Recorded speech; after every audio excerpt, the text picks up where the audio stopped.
حضرت ابو ایوب انصاری رضی اللہ تعالیٰ عنہ سے روایت ہے کہ انہوں نے حدیث بیان کی کہ رسول اللہ صلی اللہ علیہ وسلم نے فرمایا، جو شخص رمضان کے روزے رکھے پھر اس کے بعد شوال کے 6 روزے رکھے تو گویا اس نے زمانے بھر کے مسلسل روزے رکھے۔ مشکات المصابیح حدیث نمبر 2047۔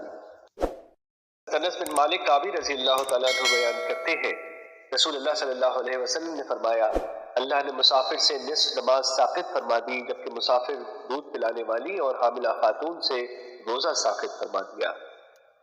مشکات المصابیح حدیث نمبر 2025۔ حضرت عمرو بن عاص رضی اللہ تعالیٰ عنہ بیان کرتے ہیں، رسول اللہ صلی اللہ علیہ وسلم نے فرمایا، ہمارے اور اہل کتاب کے روزوں میں سحری کھانے کا فرق ہے۔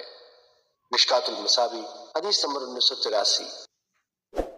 حضرت ابو ہریرہ رضی اللہ تعالیٰ عنہ بیان کرتے ہیں، رسول اللہ صلی اللہ علیہ وسلم نے فرمایا، جب تم میں سے کوئی اذان فجر سنے اور کھانے پینے کا برتن اس کے ہاتھ میں ہو تو وہ اپنی ضرورت پوری کرنے کے بعد اسے نیچے رکھے۔ مشکات المصابیح حدیث نمبر 1988۔